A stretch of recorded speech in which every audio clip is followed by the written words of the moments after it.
প্রথমে অঞ্জনদার সাথে, অঞ্জন সেনকে আপনারা অনেকেই চেনেন, ওনাকে আরও ভালো করে পরে ওনার সাথে পরিচয় করিয়ে দেব। অঞ্জনদা একজন কবি, এবং আমি প্রথমে বলছিলাম শিল্প গবেষক, তারপরে উনি বললেন না, গবেষক নই, শিল্প রসিক।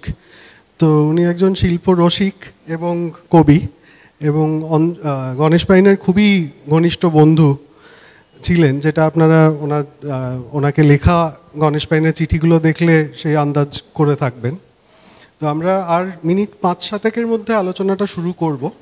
এবং আজকে এই আলোচনা যখন চলছিল, তখন যাদের সাথে কথা হলো তারা অনেকেই বললেন যে এরকম একটা অনুষ্ঠান যখন হচ্ছে, আমাদেরও কিছু স্মৃতি রয়েছে, সেগুলো আমরাও শেয়ার করতে চাই। সেটা তো খুবই ভালো, মানে এরকমভাবে স্বতঃস্ফূর্তভাবে যখন মানুষ এগিয়ে আসেন। তো আলোচনার শেষে আমরা সেইটার একটা সময় আলাদা করে ধরে রাখবো, যেখানে যারা শেয়ার করতে চান তারা করতে পারেন, এবং অবশ্যই যদি কারোর প্রশ্ন থাকে বা মন্তব্য থাকে সেগুলোর একটা সময় থাকবে। তো আমরা আর 5 মিনিটে শুরু করব আজকের আলোচনা, Ganesh pine in lines and letters. তো মানে আপনারা অনেকেই দেখে নিয়েছেন হয়তো, কিন্তু যদি না দেখে থাকেন তাহলে আর 5 মিনিট আছে আর এক ঝলক দেখার। আগামীকাল অবধি এক্সিবিশনটা চলছে। অনেকেই বলেছেন যে আরও কিছুদিন এটা এক্সটেন্ড করা সম্ভব, মানে যদি হয় তাহলে সেটা দেখতে। তো আমরা সেটা চেষ্টা করছি করার। সেটা যদি সম্ভব হয় তাহলে হয়তো সামনের সপ্তাহটা অন্তত 2-3 দিন রাখা যেতে পারে। সেটা আমরা আগামীকাল অ্যানাউন্স করে দেবো যদি সেটা করা সম্ভব হয়, কারণ অনেকেই আরও দেখতে আগ্রহ প্রকাশ, মানে উৎসাহ প্রকাশ করে। আজকে এই আলোচনা যেটা আমরা যার আয়োজন করা হয়েছে, Ganesh pine in lines and letters, এর সাথেও অঞ্জনদার 2টো বই, সেগুলো এর পরে আমরা রিলিজ করব। এবং এটা আরেকটা বলার বিষয় যে আমরা চেষ্টা করছি বিগত কিছু ইভেন্টে অন্তত যে সমস্ত প্রকাশকরা বিশেষ করে বাংলায় শিল্প, মানে ভিজুয়াল আর্টস জেনারেলি নিয়ে যারা কাজ করছেন, যারা খুব ভালো কাজ করছেন, যেমন আলো পৃথিবী, শুভদীপদের প্রয়াস, এই ধরনের প্রকাশকদের সাথে একটা জায়গায় আসার চেষ্টা। কারণ অনেক সময় যেটা দেখা যায় যে ইংরেজিতে বই, মানে এই ধরনের বইগুলোর যেরকম দাম হয়, সেটা অনেক সময় যারা আর্ট স্টুডেন্ট হচ্ছে বা ছাত্রদের জন্য, ছাত্রছাত্রীদের জন্য খুব একটা মানে অ্যাক্সেসেবল জায়গায় থাকে না। তো এনারা এই ধরনের অনেক বই প্রকাশ করছেন, এবং সবথেকে ভালো, এর আগে আমরা মন ফকিরার সাথেও করেছি, বইপত্রের সাথে। সবথেকে যেটা ভালো লাগে যে এরা অনেক সময় মানে লেখকদের বা শিল্পীদের লেখা প্রকাশ করার প্রতি একটা আগ্রহ দেখান, এবং সেই ধরনের লেখা অনেক সময় প্রকাশ করে থাকেন। তো সেইটাও আমাদের খুব ভালো লাগে। তো আজকে আমাদের সাথে পেয়ে ভালো লাগছে। এবং অনেকগুলোই বই আপনারা দেখতে পাচ্ছেন ওখানে, মানে ওদের টেবিলে রয়েছে। তার মধ্যে প্রিয় অঞ্জন বলে যে বইটা 2024-এ বোধহয় বেরিয়েছিল না আপনার, প্রিয় অঞ্জন 2024-এ, যেখানে গণেশ পাইনের লেখা চিঠি অঞ্জন সেনকে, এবং সেই বইটার সূত্রেই আসলে অঞ্জনদার সাথে আলাপ হয় প্রথম। পণ্ডিত অনিন্দ্য বন্দ্যোপাধ্যায়ের বাড়ি গিয়েছিলাম একটা অন্য বিষয়, সেখানে উনি প্রিয় অঞ্জন বইটি দেখান, এবং সেটা দেখে আমি জিজ্ঞেস করি যে, মানে অঞ্জনদার খোঁজ করি, এবং তারপরে ওনার থেকে নম্বর নিয়ে অঞ্জনদার সাথে যোগাযোগ হয়। কিন্তু যোগাযোগ হওয়ার সময় আমি সত্যি ভাবিনি যে অঞ্জনদা এতটা মানে উদার ভাবে এই চিঠিগুলো দেখাতে রাজি হবেন। এবং মানে 1 বছর ধরে এটা নিয়ে ভাবনা চিন্তা চলেছে, কারণ আমরা মানে মনে করছিলাম যে এই চিঠিগুলো সামনে আসা, মানুষের সামনে থেকে দেখার সুযোগ করে দেওয়া খুব দরকার। তো সেটা এই প্রদর্শনীর মাধ্যমে করতে পেরে আমাদের খুবই ভালো লাগছে। আর আমি এখন কথা বাড়াচ্ছি না, অঞ্জনদার সাথে পরিচয়ের আগেই করিয়ে দিয়েছি। এই সূত্রেই আমার অঞ্জনদার সাথে আলাপ, কিন্তু বিভিন্ন কাজে একসাথে আমরা জড়িয়ে পড়েছি বিগত বেশ কিছু মাস ধরে। তো অঞ্জনদা বসুন আপনি।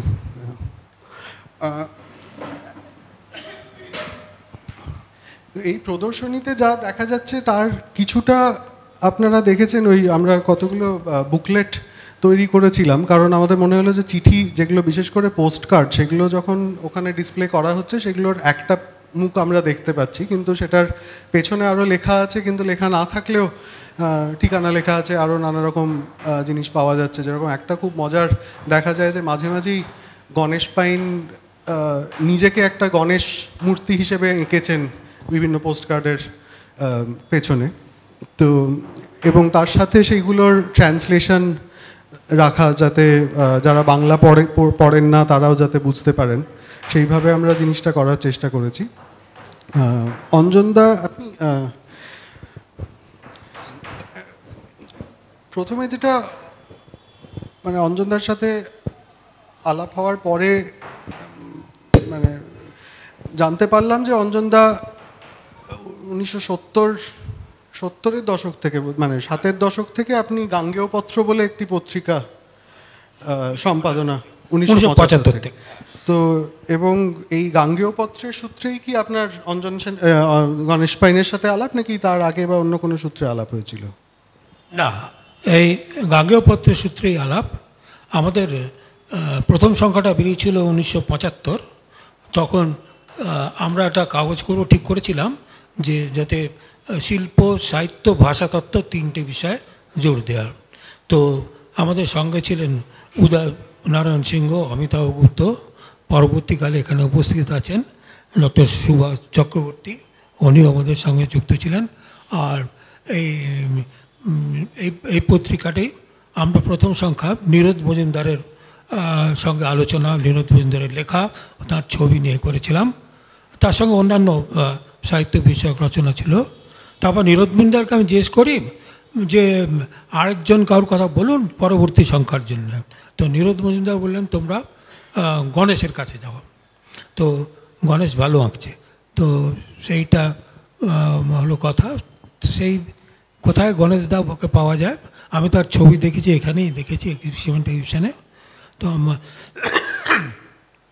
আমার এক বন্ধুর সঙ্গে আলাপ ছিল, তো সে নিয়ে গেল কলেজ স্ট্রিটে বসন্ত কেবিন।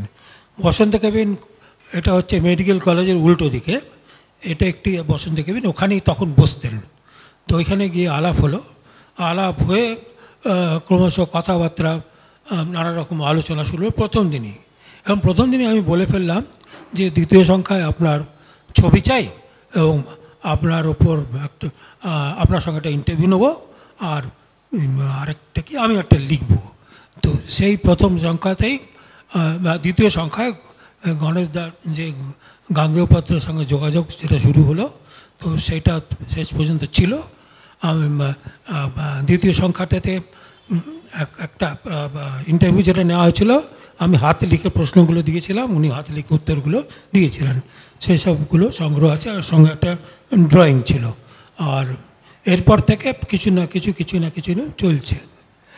আর এর মধ্যে আমরা আড্ডায় নিয়মিত সদস্য হয়ে গেছি। সেই আড্ডার সদস্য কয়েকজনের আসার কথা, এখন একমাত্র দেখছে সমীর ঘোষকে দেখতে পাচ্ছি। আর বিমল কুণ্ডু আমাদের স্কাল্পচার, সেও আসার কথা, রাস্তায় আছে। তো এরা ওই আড্ডায় আমাদের অনেক কিছু আলোচনা হতো এবং সেইখান থেকে আমাদের কাগজটাও অনেকটা বিস্তৃত লাভ করে। আগামী আর বিষয়ে বিমল হয়তো বলতে পারবে যে আমাদের কাগজের আর একটা উদ্দেশ্য ছিল সাহিত্য তত্ত্ব, শিল্প তত্ত্ব না হলেও শিল্প বিষয় অন্য ধরনের আলোচনা তো বাংলাতে। তো সেগুলো তো আমরা করতে পারলাম। তো বিশেষ করে উদয়নারায়ণ সিংহ, প্রবল দাশগুপ্ত এবং অরিন্দম চক্রবর্তী এরা যুক্ত হলেন। এখন এরা যুক্ত হওয়ার সঙ্গে সঙ্গে এরা সবাই তখন বসন্ত কেবিনে এসছেন। অরিন্দম চক্রবর্তী এখনকার বিখ্যাত দার্শনিক, তো তিনি তখন গেরুয়া পরে কলকাতা ইউনিভার্সিটিতে আসতেন, আর এসে আমাদের মাঝে মাঝে আমাদের আড্ডায় চলে আসতেন। তো সেই সব অনেক কিছু ঘটনা ঘটেছে। লোগোটা ডিজাইন করলেন এটা? আচ্ছা, এটা কবে করলেন? এটা বোধহয় 81 করলেন। ওই লোগোটা চললো। তার মানে আপনাদের প্রথম বছর 6-এর গাঙ্গেয় পত্র দেখলে এই লোগোটা পাওয়া যায়? গত একটা নীরদ মজুমদারের করা লোগো ছিল। আর এই আচ্ছা। ছবিটা আমরা পেলাম, মনে হলো মানে এটা যদিও এই সময়টার আগে, হ্যাঁ। কিন্তু এটা 1963 ছবি গণেশ পাইন। ওটা মানে চায়ের অঞ্জনদার দোকানে সাথে- আড্ডার ছবি। তো এটা একটা প্রথম দিককার গণেশ পাইনের ছবি। হ্যাঁ, তো প্রথম দিককার ছবি 60s তখন টেম্পারা ফর্মটা আস্তে আস্তে আয়ত্ত করছেন সেই সময়। তো আমরা এরকম একটা অনেক কিছু সংগ্রহ করেছি, সব তো দেখানো সম্ভব না, কিছু আমরা দেখাবো। তো এই ছবিটা ওই সময়টা আপনারা আন্দাজ করতে পারবেন টেবিলের চেহারা। তো পরে আমাদের কলেজ স্ট্রিট মার্কেটের বসন্ত কেবিনে শিফট করে গেল এই বসন্ত থেকে। তো আর্টিস্টরা তো অনেক মানে প্রায় অনেকেই আসতো, এখানে উপস্থিত আছেন অন্তত 8-10 জন শিল্পী, তারা বসন্ত কেবিনে আড্ডায় এসছেন।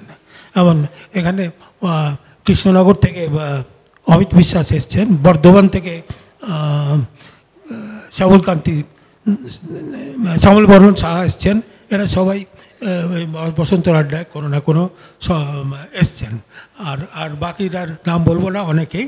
তো যাই হোক, আর অনিন্দ, আমাদের অনিন্দ একটা যোগসূত্র ছিল, অনিন্দ মাঝে মাঝে আসতো। অনিন্দর ব্যাপারটা নিয়ে পরে বলছি। আর এরপর পাঠ ভরতবর্ষ পর্ব এখন বলবো না, আমি আরেকটা যেটা আপনাকে জিজ্ঞেস করার ছিল যে এই যে মানে চিঠিগুলো, হ্যাঁ, মানে আমরা যেরকমভাবে ভাবছিলাম যে মানে প্রথমে অঞ্জনদার সাথে একটা মানে বন্ধুত্বের জায়গা গণেশ পাইনের, তারপরে এবং মানে পাশাপাশি মানে বন্ধুত্ব থেকে একটা মানে এক ধরনের সংলাপ শুরু হয় একজন চিত্রকর এবং একজন কবির মধ্যে।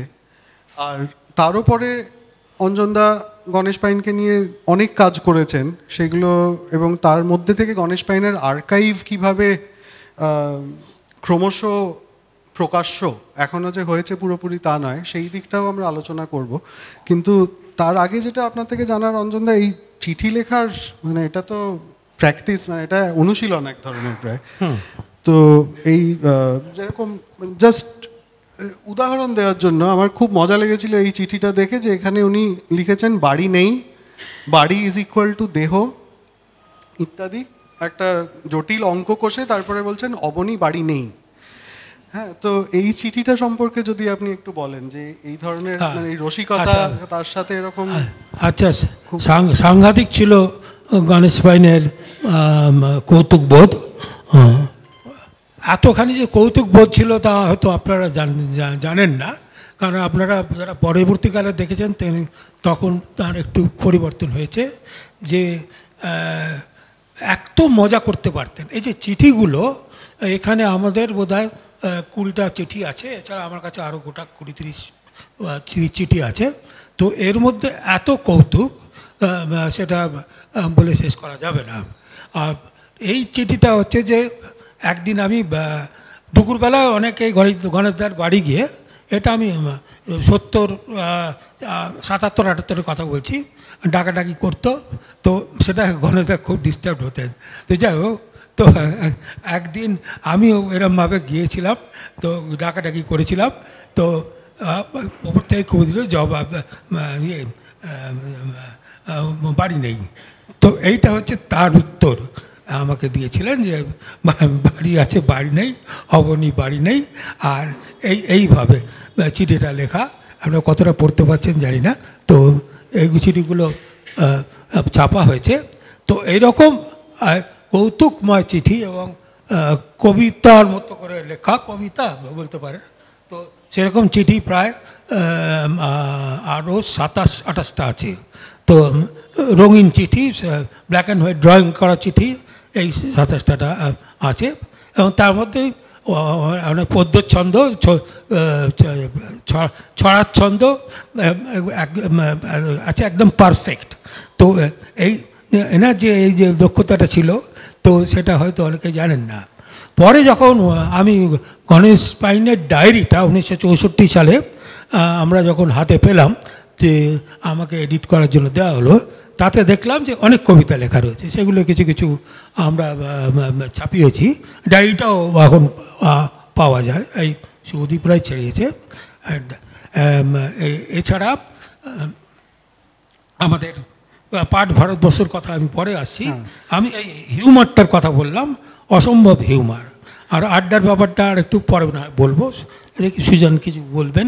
না, আমি বলার এটাই যে মানে আপনি যেটা বলছিলেন যে অনেক চিঠিতে আমরা ওনার কবিতা পাচ্ছি, যেরকম আপনাকে নিয়ে যে চিঠিটা আমরা পোস্টারে ব্যবহার করেছিলাম, অঞ্জন সেনকে নিয়ে লেখা গণেশ পাইনের, ওখানে ওই ইয়েটা রয়েছে, পোস্ট কার্ডটা রয়েছে, ওটার প্রসঙ্গে আমি পরে আসবো। কিন্তু এই চিঠিটা যেরকম দেখা যাচ্ছে, বলছেন sending you my heartiest wishes and love for Bijoya, the painting accompanying your letter is truly mesmerising. মানে আমার এটা নিয়ে এই আর্কাইভটা ঘাঁটতে গিয়ে যেটা মনে হলো যে মানে আমরা নাম দিয়েছি ঠিকই যে from a painter to a poet, কিন্তু দুজনেই পেন্টার এবং দুজনেই পোয়েট। কারণ অঞ্জনদারও ছবি গণেশ পাইন খুব অ্যাপ্রিসিয়েট করছিলেন। এই কথাটা অঞ্জনদা আমাকে কখনো বলেননি যে উনি ছবি আঁকতেন। ওনাকে লেখা চিঠিগুলোর মানে reading between the lines and letters বোঝা গেল যে উনিও ছবি আঁকতেন, এবং সেটা গণেশ পাইন যথেষ্টই অ্যাপ্রিসিয়েট করেছেন একাধিক জায়গায়। তো সেইটা একটা খুব মানে চমৎকার জায়গা যে মানে আপনারা একটা এই ক্রিয়েটিভ ডায়ালগটা যে এত রিচ একটা আপনাদের মধ্যে সংলাপ চলছে। এবং সেখান থেকেই পরের প্রসঙ্গে চলে আসি যে এই যে আপনি গিয়ে গিয়ে ছবি আঁকার ব্যাপারটা, আসলে আমি গণেশদা কী করে টেম্পারা করতেন, সেই টেম্পারা করার পদ্ধতিটা ওইটা আমি গণেশদের কাছে শুনেছি। শুনে আমি চেষ্টা করতাম ওইভাবে কিছু টেম্পারা করতে। এটা নেহাত ওই আঙ্গিকটাকে জানা, ওই রঙগুলোকে কী করে প্রসেস করেন, এইগুলো পরীক্ষা নিরীক্ষা, এগুলো করতে গেলে ন্যাচারালি একটা ছবির ফর্মে চলে আসে। এইটাই আমার ছবি আঁকা, বেশি কিছু নয়। বলুন। তো কিন্তু মানে এই যে আপনাকে উনি ওনার মিডিয়াম কি করে ডেভেলপ করছেন সেইটা এত ডিটেলে বলেছেন। হ্যাঁ, কিন্তু তার সাথে সাথে আমরা দেখতে পাচ্ছি যে আপনি যখন এমনি নিজের লেখায় মানে পরে যখন আপনি চিত্রকর প্রকাশ করছেন, লিখছেন এবং প্রকাশিত হচ্ছে, অনিন্দদা সেই কথাটা বলবেন হয়তো পরে আমাদের, সেখানে আপনি গণেশ পাইনকে ওনার নিজের আঁকা ছবি বিশ্লেষণ করে দিতে বলছেন। এবং এটা সচরাচর শিল্পীরা বোধহয় করেন না, যে একটা ছবি এঁকে সেটার একটা স্ট্রাকচারাল অ্যানালিসিস বা একটা ফর্মাল অ্যানালিসিস করতে রাজি হওয়া, এটা খুবই রেয়ার একটা জিনিস। তো এইটা আপনি কিভাবে রাজি করালেন? এবং সেই জায়গা থেকে এটাতেও চলে আসবো যে এই ছবিটা যেরকম অ্যাসাসিন বলে গণেশ পাইনের বিখ্যাত পেন্টিং 1979 সালে করা, তার থেকে আপনি একটি কবিতা, সেইটার দ্বারা অনুপ্রাণিত হয়ে একটি কবিতা লিখছেন। তো মানে প্রথম প্রশ্ন যে এই মানে নিজের ছবি বিশ্লেষণ করার জায়গাটা কি করে তৈরি হলো, এবং তার থেকে আপনি মানে ছবি বিশ্লেষণ করা সত্ত্বেও সেটাকে একটা মানে আপনার কবিতার রসদ হিসেবে কিভাবে পেলেন? আমি গণেশদার কাছে নানা রকম আবদার করতাম। তো আবদার করতাম, এটা করে দিতে হবে, এটা করে দিতে হবে, এবং বেশিরভাগ ক্ষেত্রে সেগুলো হয়ে যেত। তো বলে আচ্ছা, আমি বললাম যে আপনার উপর আমি ছবিগুলোর উপর লিখছি, তো আপনি আমাকে আমি কয়েকটা পয়েন্ট দিয়ে দেবো, আপনি এটা লিখে দেবেন যে এটা এইভাবে তৈরি হয়েছে, সঙ্গে সঙ্গে আপনি ড্রয়িংও করে দেবেন। এইভাবে 4টে ছবি কি 5টা ছবি গণেশদা করে দিয়েছিলেন। তার মধ্যে অ্যাসেসিন, মাদার অ্যান্ড চাইল্ড, আরও 2টো ছবি আছে, সেগুলো সব এখানে দেখানো যাবে না, মানে এই ড্রয়িংগুলো আমার কাছে আছে। তো অ্যাসেসিনের আর মাদার অ্যান্ড চাইল্ডের ড্রয়িং দুটো ওনার করে দেওয়া এখানে আছে। তো এইগুলো এই হচ্ছে ব্যাপার। হ্যাঁ, তো এইটা দেখে আমার একটা খুব ছবি দেখে আমার কবিতা মাঝে মাঝে এসে যেত, তো সেটা একটা সেগুলো আততায়ী বলে। আসলে এই ছবিটা গণেশদার থিম ছিল যে অশ্বত্থমা মারতে যাচ্ছেন। তো সেই থিমটা হয়তো আমি না গিয়ে সরে গিয়ে ওভারঅল আততায়ীর ওপর একটা লিখলাম। কিন্তু এটা আবার কেউ ইন্টারপ্রেট করলেন এটা পিকাসোর কোনো একটা প্রভাব আছে ইত্যাদি প্রভৃতি, ওসব কিছু না। গণেশদা পিকাসো ছবি দেখেছেন এবং স্টাডি করেছেন, কিন্তু পিকাসোর দ্বারা প্রভাবিত হয়েছেন বলে মনে হয় না। বিমল কি বলে? তো সেটা মনে হয় না। তো যাই হোক, আমাদের সঙ্গে একজন প্রবীণ শিল্পী বিখ্যাত ভাস্কর বিমল কুণ্ডু আছেন, আর বিমল কুণ্ডু আছেন যিনি আমাদের বসন্ত কেবিনের মেন্ডার আছেন, আর আমাদের বিখ্যাত নাট্য ব্যক্তিত্ব দেবাশিস মজুমদার এসছেন। তো তার গণেশ দার সঙ্গে পরিচিতি, সেসব কথা একটু আমরা পরে শুনব। তো বিমল এই আমাদের আড্ডায় যুক্ত হয় এবং বিমল অনেক কিছু ব্যাপার জানে গণেশ দার সম্বন্ধে। তো এখন সেসবগুলো 40 বছর আগেকার। তো ওই জন্য আমি আজ বিমলকে আসতে অনুরোধ করলাম, কারণ আমাদের পুরনো দিনের যারা, যে গণেশ দার যখন পিক পিরিয়ড 70s থেকে 90 পর্যন্ত বলতে পারেন, তো সেই সময়কার লোক এখন যারা রয়েছেন তার মধ্যে বিমল একজন প্রধান ব্যক্তি। মানে শিল্পী ছাড়া আমি ব্যক্তি হিসেবেও বলছি, আর এমনিতে তো আমাদের বন্ধুর লোক। তো এই হলো কি আমাদের ছবির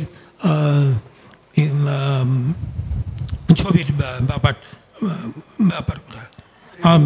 আর এই ছবিগুলোর মধ্যে নাটকীয়তা আছে, হয়তো দেবাশিস একটু পরে যখন বলবেন কিছু নিশ্চয়ই বলবেন, কারণ দেবাশিসের নাটক গণেশদা খুব পছন্দ করতেন। আমরা একসঙ্গে দেবাশিস মজুমদার শূদ্রকের, তো ওর নাটক খুব পছন্দ করতেন এবং এ নিয়ে নাটক নিয়ে ওনার সঙ্গে বেশ কিছু ওর আলোচনা হয়েছিল আমি জানি। আমরা একসঙ্গে শূদ্রকের নাটক দেখতে গেছি। তো সেগুলো একটা পরের স্টেজে। আপাতত সুজনের কাছে ফিরে যাই। না, আমরা এখন যেটা দেখে নিই একবার একেবারে সোজা আপনার পাঠ ভারতবর্ষে চলে আসি। এবং মানে এই যে ছবি দেখে, কারণ অঞ্জনদা বলছিলেন প্রথমে যখন পাঠ ভারতবর্ষ পড়ছিলাম, পাঠ ভারতবর্ষ আপনারা হয়তো অনেকে জানবেন 1981 সালে প্রকাশিত অঞ্জনদার কাব্যগ্রন্থ। তো সেখানে জেলে বলে একটি কবিতা আমি পড়লাম, পড়ে খুবই ভালো লাগলো কবিতাটা, এবং তার সাথে গণেশ পাইনের ইলাস্ট্রেশনটাও দেখলাম। পরে অঞ্জনদা বললেন যে বিড়লা একাডেমিতেই উনি এখানে যে ছবিটা আমাদের রাখা রয়েছে জেলে ফিশারম্যান, সেই ছবিটা ওনার দেখার সুযোগ হয়েছিল বিড়লা একাডেমিতে 1972-73 বললেন বোধহয়। হ্যাঁ, ওইরকম সময়। তখন সোসাইটির এক্সিবিশন বিড়লায় হতো, এটা বোধহয় সোসাইটির এক্সিবিশন থেকে বিড়লা একাডেমি সংগ্রহ করেছিল। জানি না, আপনারা পুরনো রেকর্ডে পাবেন। তো সেইটা দেখে উনি একটি কবিতা লেখেন এবং সেই কবিতাটাকে আবার গণেশ পাইন ইলাস্ট্রেট করছেন। এখানে আমরা এটা পাবলিশড যে ফর্মে রয়েছে, মানে এগুলো এই ব্লক করে, মানে গণেশ পাইনের স্কেচ বই যেটা উনি স্কেচ করেছিলেন সেগুলো আমাদের এক্সিবিশনে রয়েছে, সেখান থেকে ব্লক প্রিপেয়ার করে এই ছবিগুলো তৈরি করা হয়। তো জেলে কবিতাটা আমরা এখন পাঠ করছি না, কিন্তু গণেশ পাইন আবার ওই জেলে থিমটাতে আরেকবারও পরে ফিরে আসেন। এটা 1979 সালে, অর্থাৎ অঞ্জনদার, আমি জানি না সেই সময় কি আপনি পাঠ ভারতবর্ষ লেখা শুরু করে দিয়েছেন? মানে সেই সময় পাঠ ভারতবর্ষ লেখা চলছে। আর এই ছবিটা ছিল ডক্টর অচিন্ত সেনগুপ্ত, কানু ডাকনাম, তার কাছে ছিল। সেগুলো উনি মৃত্যুর আগে অকশনে সমস্ত ছবি বিক্রি করে দেন। আর তবে গণেশদার সঙ্গে তার চিঠিপত্র তো বিনিময় হতো। একটা বইও বেরিয়েছে গণেশ পাইনের, ওনাকে লেখা চিঠিপত্র নিয়ে। তো যা হোক, তো ওনার বিশাল সংগ্রহ ছিল, তারই একটি। আর পাঠ ভারতবর্ষের স্কিমটা নিয়ে আমি একটু বলতে চাই। আচ্ছা, তখন আমি কবিতা লিখছি, বেশিরভাগটা কবিতা লিখছি, মাঝে মাঝে একটু গদ্য লিখছি। তো একদিন গণেশদাকে আমরা মাঝে মাঝে শোনাতাম কবিতা। তো গণেশদা বললেন, বাহ, তোমার এই ইমেজগুলো তো আমার ভালো লাগছে, বা আর তুমি যে নিত আর এগুলো প্রয়োগ করছো, এগুলো আমার ভালো লাগছে, আমি কিছু ইলাস্ট্রেশন চাই। গণেশদা নিজেই বললেন। তো আমি তো আর কী বলবো, আহ্লাদে আটকানা। তারপর আমি একটা পাণ্ডুলিপি তৈরি করে গণেশদাকে দিলাম। সেটা 80 সালের শেষের দিকে। তো 80 সালের শেষের দিকে তারপর গণেশদা কবিতাগুলো পছন্দ করলেন। কবিতাগুলো করেন 3 মাস ধরে এই ইলাস্ট্রেশনগুলো করেছিলেন। আমার সমীর আছে এখানে, সমীরের এখানে মনে থাকবে যে 3 মাস ধরে এগুলো ইলাস্ট্রেশন করেছিলেন। এবং আরও যে পাণ্ডুলিপিটা এখানে আছে, ওখানে দেখবেন যে ইলাস্ট্রেশনগুলো বইতে ছাপা হয়নি, এরকম 2টো আছে যেগুলো ওনার পছন্দ হয়নি বা আবার এঁকেছেন।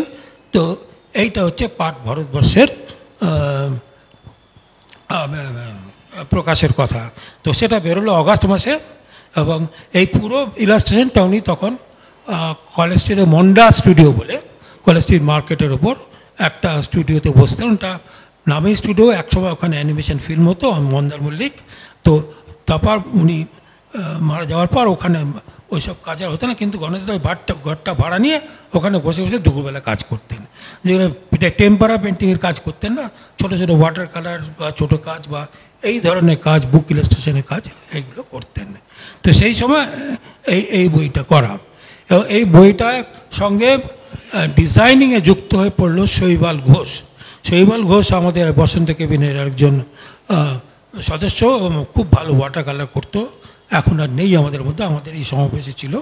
তো শৈবাল বইটা গণেশদাকে দিয়ে ও করাচ্ছে যে না এইভাবে সেইটা আমার মনে আছে, ও এডিট করে দিচ্ছে, তো লেটারিং করে দিচ্ছে, এইভাবে বইটা তৈরি হলো। এর মধ্যে বসন্ত কেবিনের অন্যান্য বন্ধুরা, যেমন ওখানে সমীর আছে, বিমল আছে, তো এরাও ইনভলভ হয়ে গেছে। আর বীরেন্দ্র চক্রবর্তী বলে একজন সাহিত্যতাত্ত্বিক, তিনিও খুব ইনভলভ হয়ে গেছিলেন। তো এইটা হচ্ছে বঙ্গপত্র পাঠ ভারতবর্ষ বইটার। তার ইলাস্ট্রেশনগুলো একটু অন্যরকমের, তা নিয়ে সুজান একটু বলতে পারেন না তো।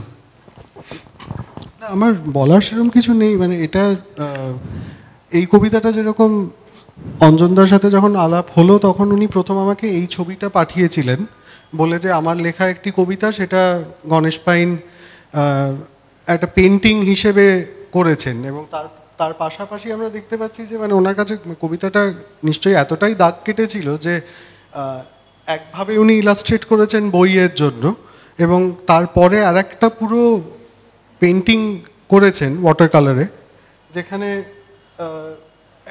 অন্যভাবে জিনিসটা দেখানো হচ্ছে, এবং সেখানে যেটা দেখা যাচ্ছে যে মানে কিছু অবভিয়াস পার্থক্য রয়েছে, মানে যেরকম মকর এখানে ওপর দিক মানে আপস্ট্রিম যাচ্ছেন, এখানে ডাউন স্ট্রিম, এবং এই ছবিটার মধ্যে আরও একটা রোম্যান্টিসিজম লিরিসিজম আছে, যেটা এইখানে মানে গঙ্গার কবিতাটার যে বিষয়, আমি এই লেখাটা একটু পাঠ করি, কারণ একটা কবিতা অন্তত, সেই সব খাত ক্রমে ক্রমে পলিজমা গ্রাম ও নগর হয়ে গেছে, তাম্রলিপ্ত সপ্তগ্রাম কালীঘাট। প্রবল উচ্ছ্বাসের মধ্যে দিয়ে বয়ে যাচ্ছেন তিনি, উত্তর ভারতীয় পাপ গায়ে মেখে, সমস্ত ভস্য নাভি ধুয়ে ধুয়ে নির্লিপ্ত। পবিত্র মন্ত্রকে ভাঙে চটকলের আওয়াজ, ধীর গতি জাহাজেরা থেমে আছে স্রোতের আশায়, বিভ্রান্ত মকর নোঙরের পাশে স্থির হয়ে বেসে আছে। গভীরতা নেই, মাঝি বলছে গঙ্গা সে তো মহাদেবের জটায়, ভগীরথ এবার মস্ত হয়ে এসে নদীর প্রাণ আনবেন।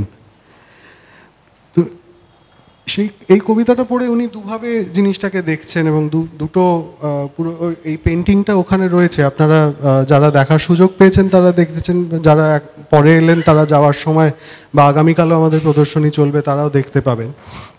কিন্তু এই যে মানে শুধু যে কবিতা লেখা হচ্ছে এবং সেটাকে ইলাস্ট্রেট করা হচ্ছে তা নয়, মানে এটা একটা সম্পূর্ণ এক ধরনের খুব গভীর সংলাপ চলছে আপনাদের দুজনের মধ্যে।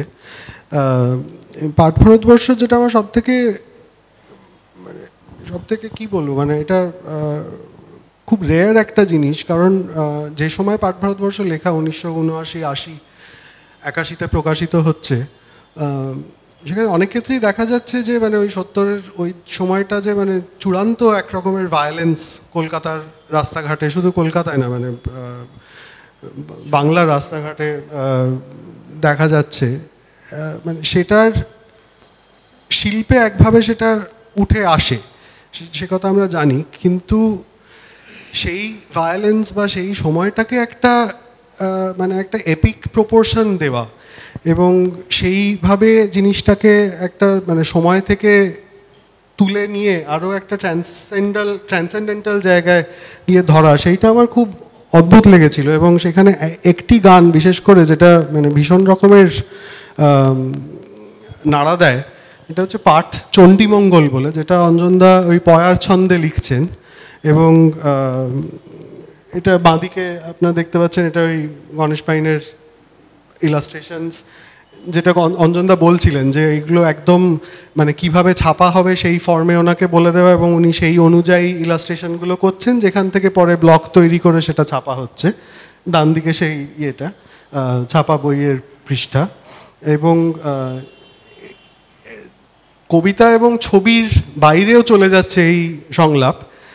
গিয়ে আমরা একটা ছোট্ট 1 মিনিটের ক্লিপ শুনে নেব ভ্রমরার শিল্পীবৃন্দ, যার সাথে আপনারা হয়তো কেউ কেউ পরিচিত, তাদের শিবব্রত কর্মকারের সুর দেওয়া অঞ্জনদার এই কবিতার একটা গান, কবিতার থেকে একটা গান করেছিলেন সেইটা।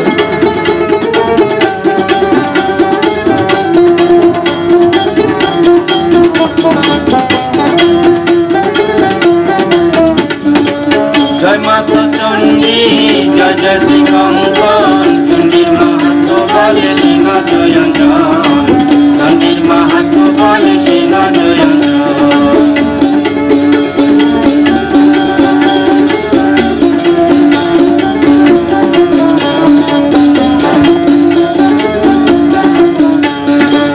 দিনে বিশ্রাতে বিষে লহনারা জলে, দিনে বিশ্রাতে বিষে লহনারা জলে, কালকে তু চলে গেছে নগরের ফলে, কালকে তু চলে গেছে নগরের ফলে।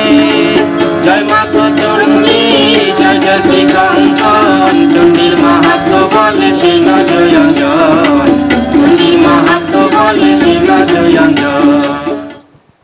কবিতাটা সম্পর্কে যদি একটু দু কথা বলেন চন্দনদা, এই কবিতাটা সম্পর্কে যদি একটু বলেন। হ্যাঁ, যেটা সুজন বলছিলেন যে ওটা আমাদের যে 70 এবং 80 সালের প্রথম দিকেও যে একটা ভয়ঙ্কর সময় গেছে, যে সেই সময়ের পরিপ্রেক্ষিতে তো আমরা প্রায় দেখছি এখানে মৃতদেহ পড়ে থাকতে দেখছি, 2-3 দলের মধ্যে সংঘর্ষ, পুলিশের গুলি চালনা, এইসব জিনিসগুলো দেখছি। তো সেইটার থেকে এই একটা মনে হলো পয়ারে একটা কিছু লেখা যেতে পারে, তো এইটা লিখলাম। তো এটাও ভারতবর্ষের বিষয় যদিও সেই জন্যে এর কবিতাটাও এর মধ্যে চলে এলো। পরে আমাদের বন্ধু শিবব্রত কর্মকার, যে তিনি আমার প্রায় 10টি কবিতার সুর দিয়েছিলেন এবং গান করেছিলেন, তো এটা তার মধ্যে অন্যতম। অন্তত এবার পরের অংশটায় চলে আসি, যেখানে মানে আপনি যা বলছিলাম শুরুতে যে অঞ্জনদাকে আমি এই মানে ওনার ডেসক্রিপশনটা লেখার সময় বললাম যে কবি এবং শিল্প গবেষক, উনি বললেন না শিল্প রসিক বলো, গবেষক আর বলো না।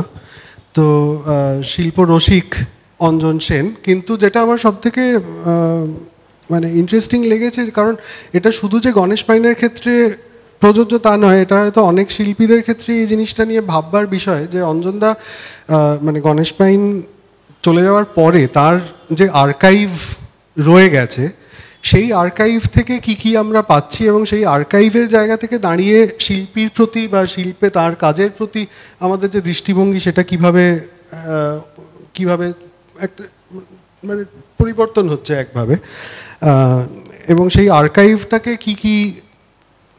মানে কিভাবে আরও এগিয়ে নিয়ে যাওয়া যায় সেই কিছু জিনিস আমরা অঞ্জনদার থেকে জেনে নেব। যেরকম একটি উদাহরণ আমি দিচ্ছি, এটা আমাদের মধ্যে Jadavpur school of cultural text and রেকর্ডসের অমৃতেশ সম্ভবত কোথাও একটা আছেন। অমৃতেশদা একবার, হ্যাঁ পেছনের দিকে আছে না, হ্যাঁ অমৃতেশদা রয়েছেন।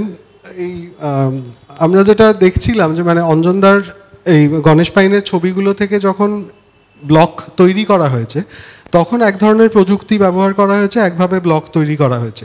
কিন্তু এখন যখন বইগুলোকে আমরা ডিজিটাল বা অন্য মাধ্যমে ছাপার কথা ভাবতে পাচ্ছি, তো সেই ক্ষেত্রে আমরা দেখলাম যে যেহেতু গণেশ পাইনের অরিজিনাল ইলাস্ট্রেশনগুলো রয়েছে, সেই কারণে প্রফেশনালি খুব হাই রেজলিউশন স্ক্যান করে সেইগুলো থেকে আরও সূক্ষ্ম লাইন আমরা বের করতে পারলাম।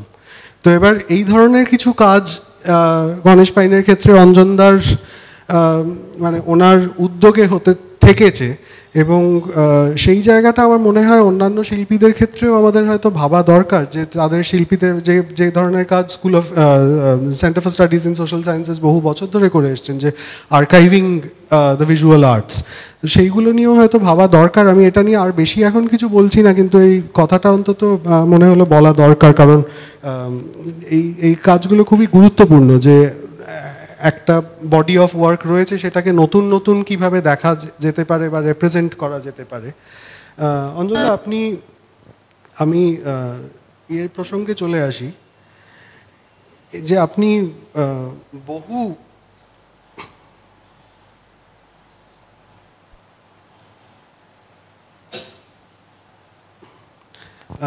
গণেশ পাইনের, হ্যাঁ, তো অঞ্জনদার মাঝে মধ্যেই মানে যে যে ধরনের বই করেছেন উনি বিগত বেশ কিছু বছর ধরে গণেশ পাইনের, সেগুলো অনেকটাই গণেশ পাইনের আর্কাইভ মন্থন করে আর কি। তো এইটা যেরকম 1954-55 গণেশ পাইনের স্কেচবুক, প্রথম স্কেচবুক, এবং এখানে আরেকটাও যেটা বলার সেটা হচ্ছে যে মানে অনেকেই যারা এই ধরনের আর্কাইভ, মানে যারা শিল্পের জগতে এই ধরনের কাজ করেন বা যারা এই আর্কাইভগুলো নিয়ে, কারণ কিছু মানে সেটা ভালো লাগুক মন্দ লাগুক, আর্কাইভগুলো নিয়ে কেনা বেচার মানে একটা বাণিজ্যিক জায়গা আছে, কিন্তু তার মধ্যে কিছু মানুষ আছেন যাদেরকে আমার মানে যাদের কাজ সত্যি আমার খুব ভালো লাগে, যেমন মানে যারা এই আর্কাইভগুলো কিন্তু মানুষের সামনে নিয়ে আসার চেষ্টা করছেন, মানে তারা হয়তো আর্কাইভ এই বাণিজ্যিক জায়গাটাতে রয়েছেন, কিন্তু তা সত্ত্বেও এগুলো কিভাবে প্রকাশ্যে আনা যায়, কিভাবে মানুষের কাছে পৌঁছানো যায়, কিভাবে এগুলো নিয়ে আরও চর্চা হতে পারে, আরও কাছ থেকে একজন শিল্পীকে জানার একটা জানলা খুলে দেওয়া যায়, সেই চেষ্টা কিন্তু কিছু মানুষ এখনও করছেন, এবং সেটা খুব গুরুত্বপূর্ণ একটা কাজ। এই স্কেচবুকগুলো যেরকম 1954-55 যেরকম আমরা এখানে দেখতে পাচ্ছি, এবং মানে এটা একদম গোড়ার দিকে গণেশ পাইন খুবই মানে ড্রাফটসম্যানশিপের একটা প্র্যাকটিস আছে, কিন্তু আবার সেখান থেকে ক্রমশ অ্যাবস্ট্রাকশনের দিকেও যাওয়ার চেষ্টা করছেন, মানে আরও জিওমেট্রিক ফর্ম তারপরে আরেকটি ড্রয়িং খাতা পাওয়া গেছিল, এটার ব্যাপারে যদি আপনি একটু বলেন অঞ্জনদা। আচ্ছা, প্রথমে আমি ধন্যবাদ জানাই। এটা কালেকশন হচ্ছে শ্রী চন্দ্রপ্রকাশ ভার্মা, তার পুত্র আদিত্য এখানে উপস্থিত আছেন, তো তিনি এগুলো সংগ্রহ করেন। তো আমি এগুলো যখন সংগ্রহ করেন আমাকে তার আগে কিছু কথাবার্তা হয়েছিল, আমি এগুলো হস্তগত করি এবং ছাপাবার জন্যে এডিট করার জন্য আমি এগুলো দখল করে নিই। তো যাই হোক, খুব ভালো এগুলো ছবি তুলে ছাপার ব্যবস্থা হয়। প্রথমটি চেপেছেন আলো পৃথিবী, শুভদীপ ওরা আছেন, আর বাকি আরেকটি আরও কেন দুটো ওরা চেপেছে, আর বাকিগুলো ছাপার 5টা।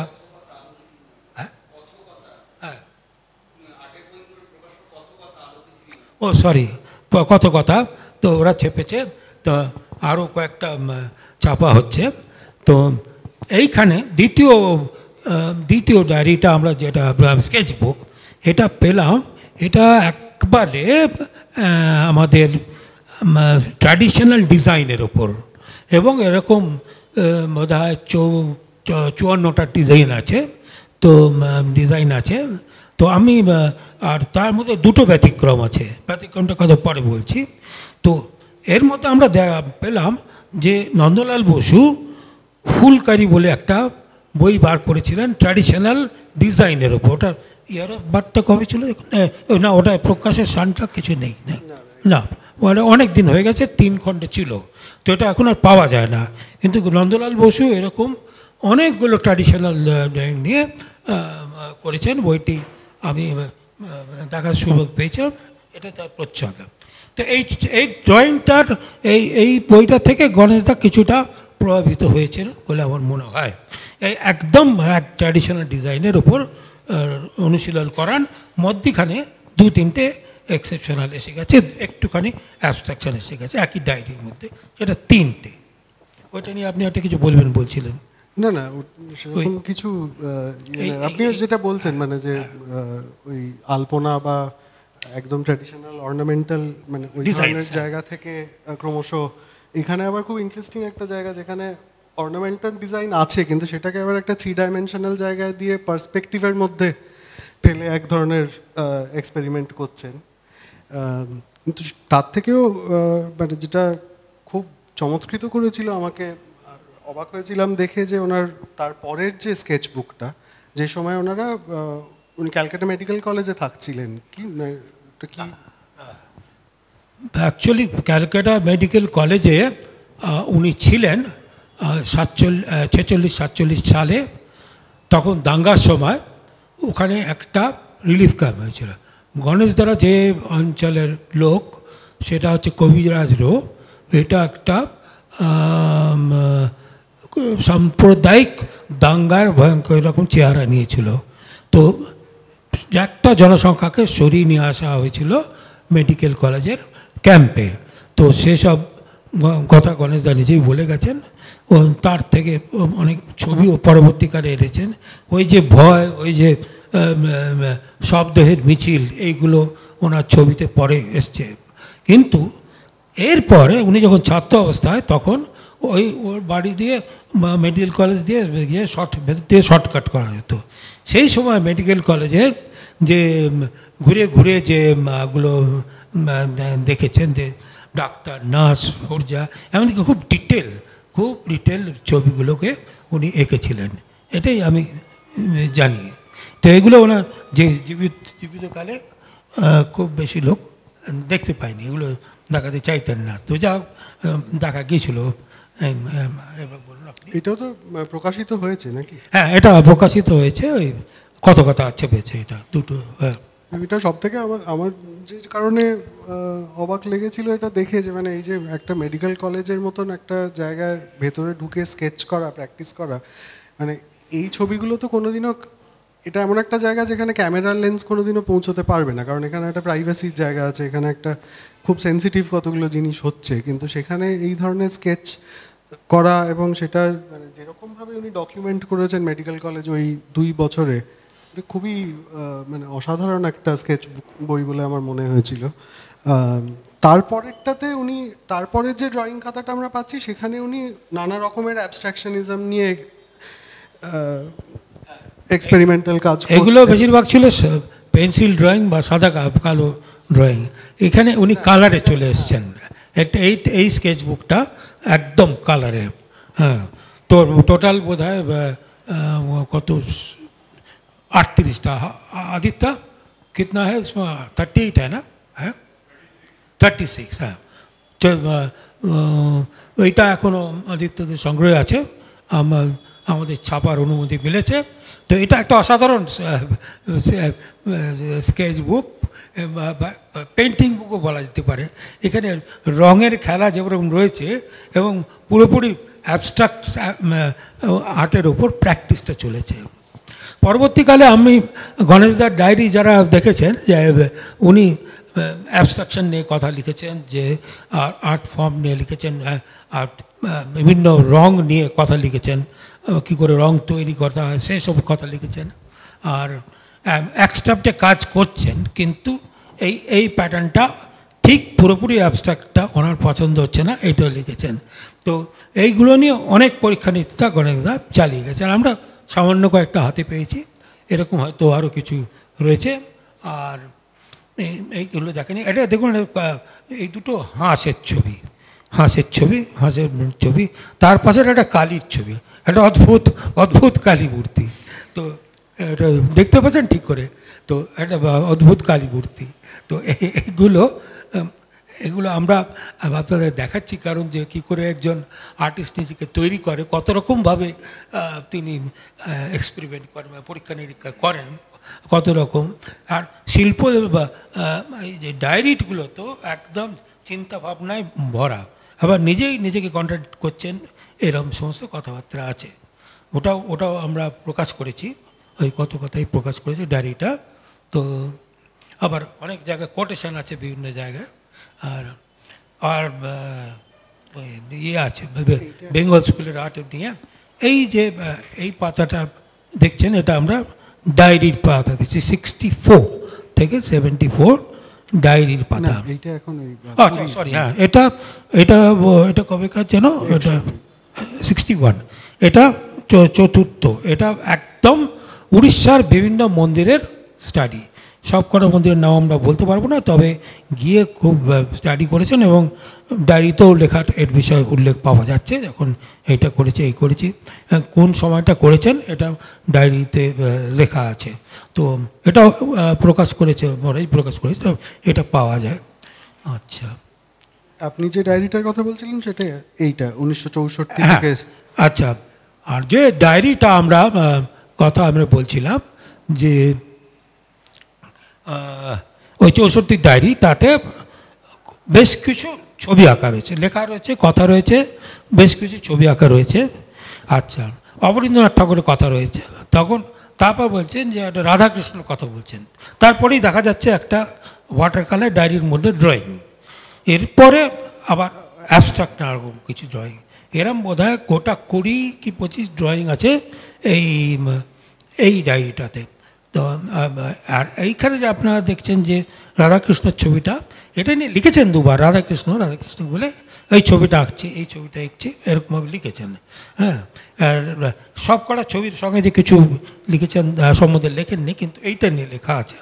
আর এই বাকি যে অ্যাবস্ট্রাকশন, এখানে ওনার ওই কংক্রিট অ্যাবস্ট্রাক্ট আর রিয়েলের মধ্যে যে একটা খুঁজে বাড়ানো, সেই সব ধরনের ছবি।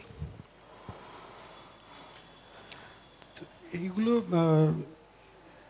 এই ডায়েরিগুলো দেখলে সত্যি মানে একজন শিল্পীর মানে তার এই যে বিবর্তন এক ধরনের, মানে সেটা একটা যে লিনিয়ার একভাবে এগোচ্ছেন তাও নয়, মানে সমানে একটা এক্সপেরিমেন্ট করছেন, সেটা থেকে একদিকে যাচ্ছেন, আবার সেখান থেকে ফিরে এসে আবার অন্যদিকে যাচ্ছেন, এরকম একটা খুব সুন্দর একটা মানে মিয়ান্ডারিং একটা ইয়ে দেখা যাচ্ছে। আমরা গোটা 20 ছবির মধ্যে থেকে গোটা 3 এখানে দেখাতে পারছি। তো যাই হোক, ওগুলো সব প্রকাশিত হয়েছে, হয়তো এবার ইংরেজিতে অনুবাদে বেরোবে। এই শেষের দিকেই চলে এসেছি আমাদের এই আলোচনার, এরপরে অডিয়েন্সের কাছেও যাব, কারণ আমরা অনেকেই আছেন যারা অনেকেই আছেন যারা গণেশ পাইন সম্পর্কে বলতে আগ্রহ প্রকাশ করেছেন।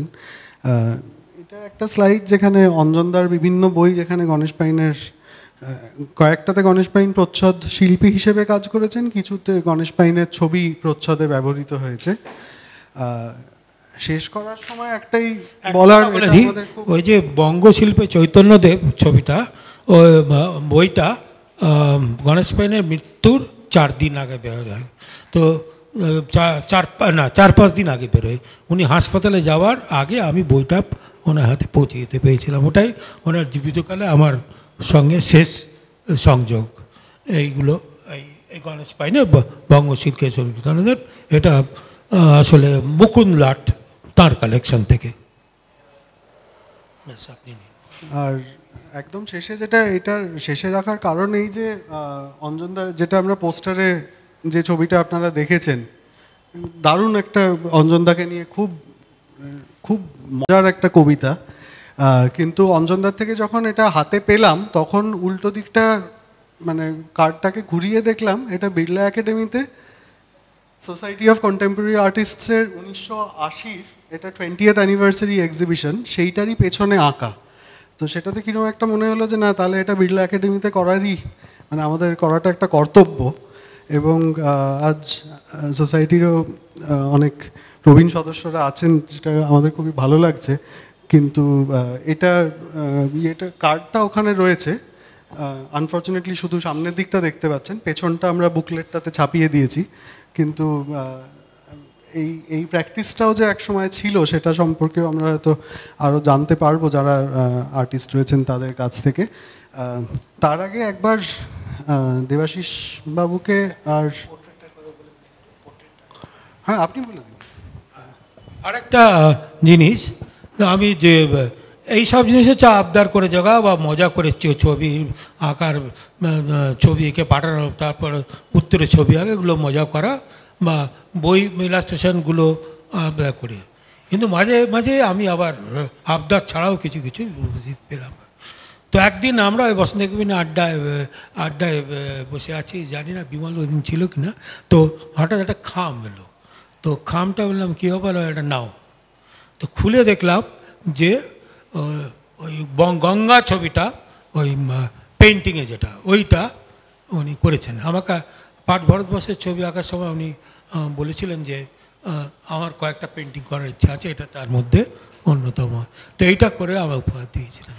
দ্বিতীয় উপহার আরেকটা বিস্ময়কর, ওই রকম আরও কিছুদিন আগে বা পরে আরেকটা খাম এলো, বেশ বড়ো খাম, তাতে খুলে দেখলাম আমার একটা পোর্ট্রেট করা রয়েছে।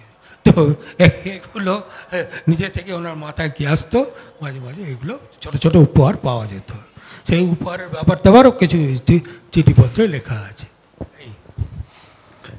এখন কি আমরা শ্রী দেবাশিস মজুমদার এবং শ্রী বিমল কুণ্ডুকে যদি একটু আমন্ত্রণ জানাতে চাই, অঞ্জনদার যে দুটো বই বেরিয়েছে সেইগুলো একটু রিলিজ করার জন্য। অঞ্জনদা, আপনি কি? হ্যাঁ, মজুমদার বিখ্যাত নাট্য ব্যক্তিত্ব, তো আমার সঙ্গে অন্য সম্পর্ক অনেক দিনের বন্ধুত্ব, এবং ওনার যে প্রথম লেখালেখি করা যে পত্রিকা অভিমান, সেখানে আমরা একসময় লিখেছি। তো সেই সব স্মৃতি একটা আলাদা ব্যাপার। কিন্তু গণেশদার সঙ্গে যে একটা সম্পর্ক, এইটা কথা মনে পড়লো, সেই জন্যে আজকে দেবাশিস ওরা দুজনেই এসছেন বলে আমি খুব খুশি হয়েছি। আর বিমলকে কি বলবো, বিমল এখন একজন কলকাতার বিখ্যাত ভাস্করদের মধ্যে অন্যতম, আর সারা ভারতবর্ষে ওনার কাজ বিশ্বেও গেছে, আর সেরা বাঙালি পুরস্কারে পুরস্কৃত। আমাকে কিছুটা স্নেহ করে, এটার জন্য আমি খুব গর্বিত। আমার এরকম বন্ধুবান্ধব আছে, তো এই দুজনকে এনেছি। এই দুজনকে অনুরোধ করছি যে এরা দুজনের সঙ্গেই গণেশদার বিশেষ পরিচিতি ছিল এবং বন্ধুত্ব ছিল। তো সেই একে একে আমরা তারপরেও শুনব। তার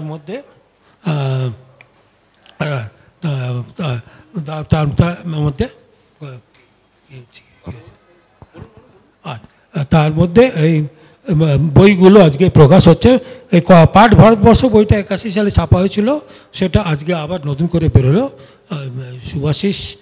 শুভদীপ, আলো পৃথিবী, কর্ণধার, আর ওর পার্টনার কোথায় গেল? পার্টনার ওইদিকে আছে, তো ওরা প্রকাশ করেছে। আচ্ছা, এতক্ষণ এই যে আলোচনাটা যে চলছিল, সেই আলোচনায় যে ছবিগুলো ব্যাকড্রপে দেখানো হচ্ছিল, তার অধিকাংশর প্রকাশক আমরা মানে কথকতা, আমার ওয়াইফ মৌমিতা পাল, তার পাবলিকেশন, এবং আমি আলো পৃথিবী করি। চিঠিপত্রের যে এক্সিবিশনটা এখানে চলছে, তার পুরো চিঠিপত্রের সেটটাই আমরা বই আকারে বের করেছি আলো পৃথিবী থেকে, প্রিয় অঞ্জন নামে। এখানে দুটি ভার্সনে পাওয়া যাচ্ছে, ব্ল্যাক অ্যান্ড হোয়াইট এবং কালার। আজকে এই অনুষ্ঠানটা উপলক্ষে যে বইগুলি প্রকাশ হচ্ছে আর কি, যেমন অঞ্জনদা বললেন, পাঠ ভারতবর্ষ, এই বইটি আমরা যখন অঞ্জন সেনের প্রথম বই, মানে আমাদের প্রকাশনার সঙ্গে যখন কাজ হয়, আমরা অঞ্জনদার 15টি বই প্রকাশ করেছি এখনও অবধি। আলো পৃথিবী, কথকতা মিলিয়ে আমরা অঞ্জনদার ছোট বড় সম্পাদনা, অনুবাদ সব কিছু নিয়ে 15টি বই আমরা প্রকাশ করেছি। আরও অনেক বইয়ের পরিকল্পনা আছে। এই পাঠ ভারতবর্ষ বইটি আমি প্রথম দেখি হচ্ছে যখন আমরা কবিতা সমগ্র প্রকাশ করছি, এবং অদ্ভুতভাবে অঞ্জন সেন সম্পর্কে বাংলা ভাষায় একটা মিথ আছে যে উনি ভূতপূর্ব কবি, উনি শিল্প সমালোচক, শিল্প নিয়ে কাজ করেন বেশি। এর বাইরে ওনার বাড়িতে মধ্যযুগের গানের একটা বিরাট সংগ্রহ আছে, যেটা নিয়ে উনি কাজ করেছেন, এবং উনি প্রাচীন লোকজ যে সংস্কৃতি আমাদের, সেই শিল্প সংস্কৃতিটা নিয়ে অঞ্জন সেন কাজ করেন। কিন্তু আমাদের এই সাহিত্য সংস্কৃতির জগতে যারা পুরনো, মানে অঞ্জনদার সময়ের, তারা ব্যতি রেখে আমাদের প্রজন্মের, নতুন প্রজন্মের অনেকেই জানেন না যে অঞ্জন সেন একজন 70-এর দশকের উল্লেখযোগ্য কবি। আমরা যখন সমগ্র বের করি, সমগ্রের আয়তন দেখলাম 450 পাতা হয়ে গেছে।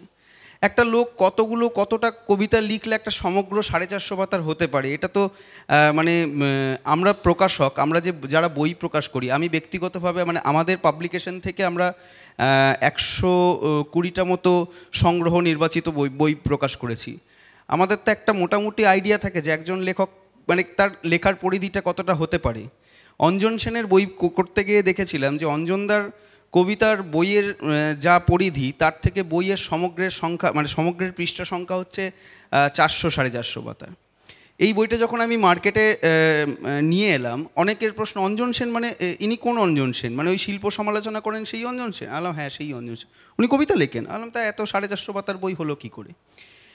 ইভেন অঞ্জনদাও নিজে অবাক যে অঞ্জনদার কবিতার বই এখনও আমাদের কাছে আর হয়তো গোনাগুনতি কয়েকটা কপি পড়ে আছে প্রথম সংস্করণের, এখনও বিক্রি হয়। যে কোনো মেলায় গেলে, আমি গ্রামের মেলাতেও গেছি, আমরা প্রচুর লিটল ম্যাগাজিন মেলা ঘুরি, প্রচুর স্কুলের কলেজের মেলা করি, আমরা প্রচুর গ্রামীণ মেলায় অংশগ্রহণ করি, আমরা সারা বছর অজস্র মেলা করি। আমি দেখেছি প্রত্যেকটা মেলাতে অঞ্জনদার আর কোনো বই বিক্রি যেমন যা হচ্ছে কবিতা সমগ্র একটা করে বিক্রি হবেই। আমি জানি না কিভাবে হয়, মিনিমাম একটা। মানে কোনো একটা মেলায় হয়তো আমি রিপিট মানে 5 বছর ধরে যাচ্ছি, বইটা যখন বেরিয়েছে, বইটা 3-4 বছর হয়ে গেল বইটা বেরিয়েছে, 3 বছর, বইটাই 3 বছর ধরেও দেখছি সেখানে বিক্রি হচ্ছে, জানি না কিভাবে। অঞ্জনদা সবসময় নতুন কোনো পাণ্ডুলিপি দেওয়ার পর অঞ্জনদা আমাদেরকে সমানে মেসেজ করেন বা ফোন করে বলেন যে তোমরা বোধহয় পথে বসলে, আমার বই বোধহয় বিক্রি হবে না। কিন্তু আজ অবধি স্টিল নাও আমরা অঞ্জনদার 15টা বই প্রকাশ করে ক্ষতির মুখে পড়িনি। আমি একটাই কথা বলেছি, যদি ক্ষতির মুখে পড়ি আপনার বাড়িতে গিয়ে বসে যাব, ওখানেই থাকা খাওয়া করব, সব কিছু ছেড়ে ছুড়ে দেব। তো যাই হোক, আপনাদের সকলের আশীর্বাদে এই কাজটা আমরা করছি। এবার আসি এই যে এই অনুষ্ঠান উপলক্ষে আমাদের যে 2টি বই প্রকাশ পেল অঞ্জনদার, গণেশ পাইন অন্তর্লোকের চিত্রজগৎ, এই বইটি আমরা বইমেলায় প্রকাশ করেছিলাম। কিছু ছবির কপিরাইটের জন্য এই বইটির আরেকটি সংস্করণ এই অনুষ্ঠানে বেরোলো, সেটা হচ্ছে এই বই। এটা আমাদের কথকথার শিল্পকলা গ্রন্থমালা সিরিজ বলে আমরা একটি সিরিজ করছি। এই সিরিজেরই একটি ইতিহাস আছে, আমি ছোট্ট করে বলছি। যখন আপনাদের সামনে এটা উপস্থাপন করার সুযোগ এসেছে বা সময় এসেছে, আমরা অঞ্জনদার পিছনে মানে অঞ্জনদার সঙ্গে যতদিন আলাপ সেই অনুসারে আমরা দেখেছিলাম যে অঞ্জনদার শিল্প নিয়ে প্রচুর কাজ করেছেন। অঞ্জনদার বাড়িতে বা অঞ্জনদার যা পরিচিতি, শিল্প নিয়ে অনেক ব্যাপ্তি আছে। অঞ্জনদাকে আমরা ক্রমাগত ইনসিস্ট করি যে অঞ্জনদা, আমরা যদি এরকম ছবি নিয়ে কিছু কাজ করা যায়, যেটা ধরুন বড় ছবি একটার যা দাম হয় সেই দাম আমাদের বাঙালিদের মধ্যে কেনা সম্ভব হয়ে ওঠে না, কিন্তু যদি আমার 200 টাকার রেঞ্জের মধ্যে কিছু একটা যদি আমি করতে পারি বা 250 টাকা রেঞ্জের মধ্যে, এবং সেখানে আমি কিছু ছবির কপি ওখানে রাখতে পারি, যে কপিটা মানুষের হাতে পৌঁছবে, ছবির কালচারটা পৌঁছবে, এই পরিকল্পনা নিয়েই আমাদের এই সিরিজের কাজ করা। আমাদের এই সিরিজের এখন অবধি 8টা বই বেরিয়েছে। আরেকটি বই হচ্ছে শিল্প সাধক নন্দলাল বসু, এটাও অঞ্জনদার লেখা।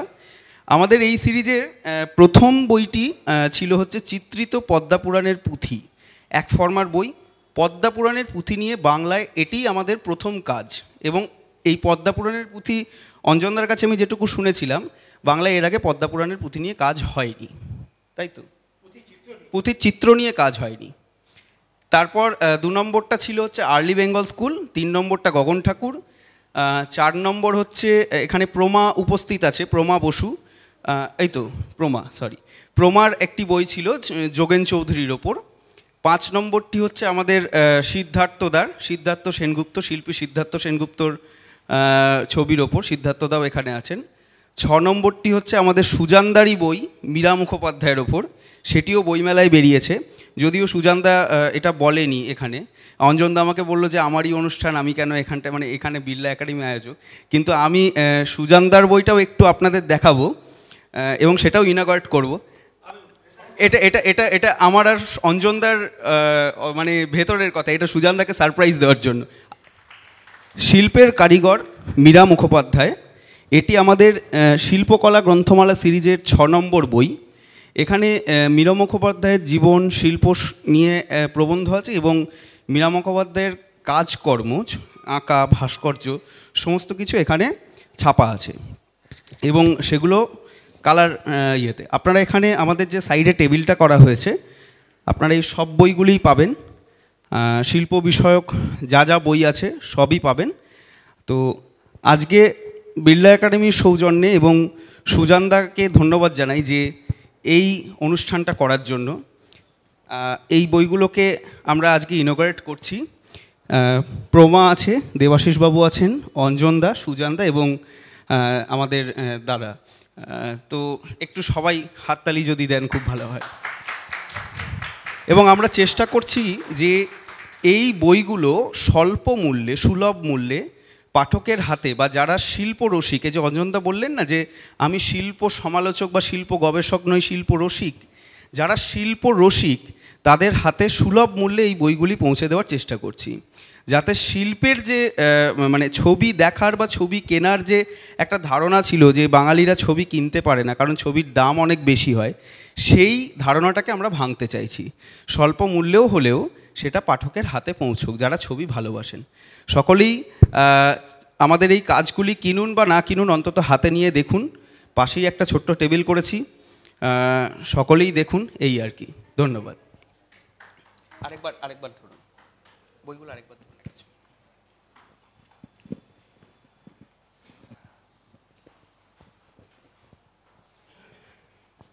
এবং আরেকটি কথা, অঞ্জনদার সঙ্গে কথা যখন হচ্ছে, মানে অঞ্জনদার সূত্রেই যখন কথা হচ্ছে, আরেকজনকে ধন্যবাদ না দিলেই নয়, কারণ তিনি না থাকলে আমরা এই কাজটা করতে পারতাম না। শ্রী চন্দ্রপ্রকাশ ভার্মা, ভার্মাজির যে বিপুল সংগ্রহ, ভার্মাজি, আমরা শ্যামবাজারে থাকি, ভার্মাজির বাড়ি হচ্ছে আমাদের বাড়ি থেকে খুবই কাছে, গিরিশ পার্কের কাছে। তো ভার্মাজির ছেলে এখানে আছে, আমি আদিত্যকে একবার ডাকছি, ও সবসময়, মানে এটা ভার্মাজিকেও দেখেছি, ভার্মাজিও নিজে খুব ক্যামেরার পিছনে থাকতে পছন্দ করেন, আদিত্যও তাই। ভার্মাজির ছেলে আদিত্য ভার্মা। ভার্মাজির জন্য আমরা গণেশ পাইনের যাবতীয় যা কাজ, পুরী সিরিজের ডায়েরি, গণেশ পাইনের প্রথম স্কেচ বুক, গণেশ পাইনের প্রথম ডায়েরি 1964 থেকে 74, এবং আরও অন্যান্য যা গণেশ পাইন সংক্রান্ত যা যা আমরা করেছি, বা এই যে অঞ্জনদার যে কবিতা সমগ্র, তার যে প্রচ্ছদ, ওই ছবিটি হচ্ছে একটি বিখ্যাত ছবি, দ্য ওয়ারিয়ার প্রিন্স। ওই ছবিটার অরিজিনাল থেকে আমরা স্ক্যান করে ওটাকে আমরা বই করেছি, এবং এগুলো সমস্ত কিছু আমরা করতে পেরেছি ভার্মাজির জন্য। থ্যাংক ইউ ভার্মাজিকে, এবং আদিত্যকেও ধন্যবাদ, কারণ তোমরা আছো বলেই এই কাজগুলো হচ্ছে, পাঠকের হাতে পৌঁছচ্ছে, এই আর কি। সুজানদা। ধন্যবাদ শুভদীপ।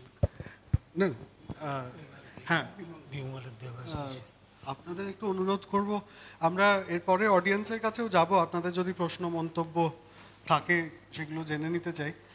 আপনাকে একটু অনুরোধ করবো, আপনার সাথে যখন কথা হচ্ছিল আপনি গণেশ পাইন সম্পর্কে এবং বিশেষ করে এই কার্ডটা প্রসঙ্গে আপনি কিছু জিনিস বলছিলেন।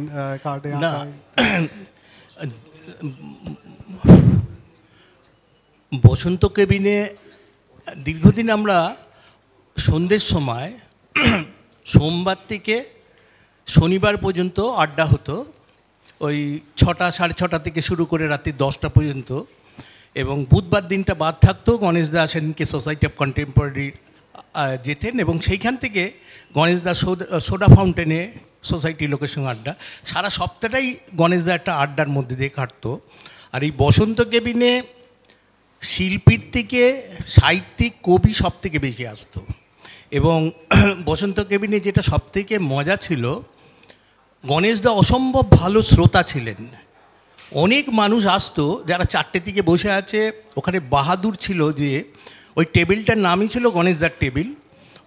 বাহাদুর ওখানে কারুকে বসতে দিতেন না, এটা গণেশদা আসবেন, হয়তো 4টে থেকে কোনো জন কেউ বসে আছে, তাকে জিজ্ঞেস করলাম আপনি, বলে আমি গণেশদার জন্য।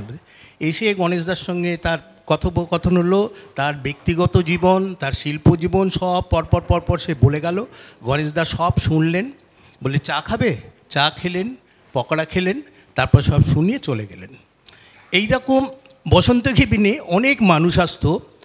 আমি দেখেছি গণেশদা কবিদের ভীষণভাবে সহযোগিতা করত। সেই সময় যে কোনো কবির প্রচ্ছদ চাইলেই গণেশদা এঁকে দিতেন, গণেশদা ড্রয়িং করে দিতেন। এবং উত্তরবঙ্গে লাল নক্ষত্র বলে একটা ছিল, সেখানেও ছবি আঁকা হতো। অভিজিৎ সেন আসতেন, অমিয়ভূষণ মজুমদার আসতেন, আর অঞ্জনদা তো ছিলই বসন্তের টেবিলে। আমাদের সমীর আছে, সমীর দীর্ঘদিনের ওই আড্ডার, দেবীদা ছিলেন। এখানে হচ্ছে কি, আমি বীরেন্দা তো ছিলেন, এবং এই জায়গার আড্ডাটা কিন্তু আমি এতক্ষণ তো গণেশদার শিল্প নিয়ে আলোচনা হলো, এটা হচ্ছে ব্যক্তি গণেশদা, পুরো মানসিকতা আমাদের মতন একেবারে মধ্যবিত্ত।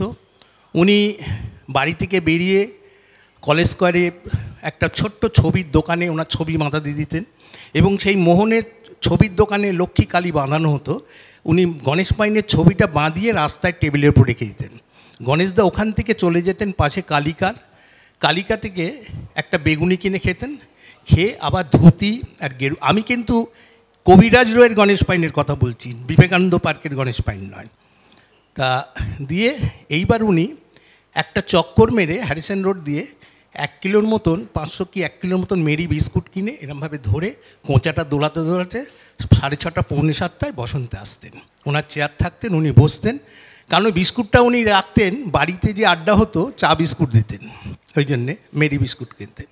এবার সেই থেকে শুরু হতো আড্ডা, একটার পর একটা মানুষ আসতো, এবং সমাজের নানা দিকে অ্যাকচুয়ালি সেই সময় একটা হয়ে গেছিলো যে গণেশ পাইনের সঙ্গে দেখা করতে গেলে বসন্ত কেবিনে যেতে হবে।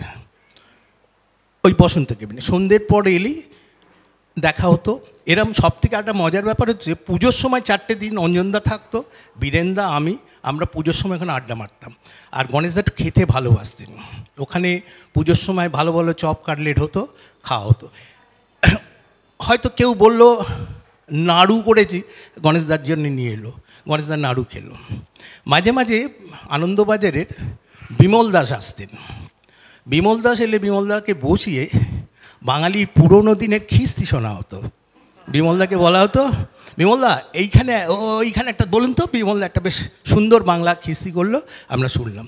যে ওখানে কিন্তু ভারী কোনো শিল্প আলোচনা হতো না, এরকম অনেক ধরনের। আর উনি অসম্ভব সিনেমা দেখতে ভালোবাসতেন, নাটক দেখতে। আমি একটা লেখা, একটা স্মৃতিচারণে ওই আবার আনন্দে বলেছি যে একাডেমি থেকে ওনার সঙ্গে নাটক দেখে বেরিয়ে, আর সেই সময় গণেশদা তো খুব পপুলার, গণেশদা মানে নাটক দেখে বেরোচ্ছেন, এক ভদ্রলোক মানে আভিজাত্য বাড়ি, হঠাৎ গণেশদাকে দেখে তার স্ত্রী এগিয়ে গেছেন, বলে, শুনছো মিস্টার গণেশ পাইন? উনি তাকিয়ে বললেন, দেখুন লোক ধরে ধরে আমাকে পরিচিত করাবেন না, আমি রাস্তায় দাঁড়িয়ে টয়লেট করি। হ্যাঁ, এই ছিল। আর একটা মজার হচ্ছে যে একদিন আমাকে বিমলে বলতো, তা একদিন অনেক কথাই, মানে এখানে কোনো শিল্প এটা হতো না। এই যে অঞ্জনদা এলে, বীরেনদা, এরা যখন আসতো তখন ওই গাঙ্গোপত্য, তখন ওই কী বলবো, উত্তরাধুনিকতার ফাটাফাটি চলতো ওই টেবিলে। তখন থেকে মানে অঞ্জনদা এসে আমাদের মতন নিচু জায়গার আড্ডাটা দিত না, একবার উত্তরাধুনিকতা। আবার কার্তিক লাহিড়ী না, হ্যাঁ, এরা সব অমিতাভ গুপ্ত সব আসতো, উত্তরাধুনিকতা, গাঙ্গেয়পত্য খুব। বীরেনদা তো থাকতো, বীরেনদা কলেজ স্ট্রিট থেকে বই কিনতেন, এখান থেকে লিখিয়ে নিয়ে যেতেন, নাহলে স্ত্রী বকাবকি করবেন বলে, যে এটা উপহার পেয়েছি পুরোনো। গণেশদা একটা কথা খুব ভালো বলতেন, যে এই মানুষগুলো আসে, অনেক কিছু তো আমার পড়া হয় না, এদের কাছে শুনে আমি অনেক কিছু শিখতে পারি, এইটে। আর একটা অনেক ছোটোখাটো, আজকে গণেশদা নেই, একদিন বলল ওই কলেজ স্ট্রিট দিয়ে ইউনিভার্সিটির সামনে থেকে হেঁটে হ্যারিসন রোডে কাছে এসে পৌঁছচ্ছি, হঠাৎ প্রেসিডেন্সির কাছে দেখি একটা সুন্দর মেয়ে দাঁড়িয়ে আছে, কি সুন্দর বিমলে বলবো কি। আবার ব্যাক করে চলে গেলাম ইউনিভার্সিটির দিকে, আবার ফিরে এলাম। এই যে ছোট ছোট রসের কথা, এই যে নানা রকম। একবার অলোকেন্দু পত্রী সেই সময় ও গালাগাল করতো লিখে, একটা পত্রিকা বাদ করতো, করে তাতে গণেশ পাইন সম্বন্ধে যা তা লিখে বাড়িতে গিয়ে ডেকে দিয়ে আসতো, এই ছিল। একদিন একটা বালতি নিয়ে গেল ওনার কাছে, তা একদিন ওরম বসন্তে বসে আছে, দিয়ে তখন বলে, দেখুন আমাকে খোঁচাকুচি করবেন না, আমি সময় মতন ঠিক পড়ে যাব, এটা গণেশ পাইন বলল। আর একজন আসতো, ইন্দ্রনীল সেন না, ইন্দ্রনীল চট্টোপাধ্যায়, কবি। আরে বাবা দারুণ, ইন্দ্রনীলদা রেগুলার আসতো। পরের দিকটা সমস্যা হয়েছিল, কিন্তু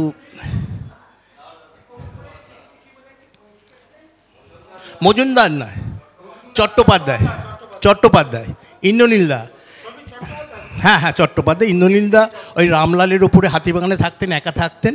শেষের দিকে একটু মানসিক সমস্যা হয়ে গেছিলো, তাতে উনি নানা রকম, কিন্তু রেগুলার উনি বসন্তের টেবিলে আসতেন, উনি কথা বলতে।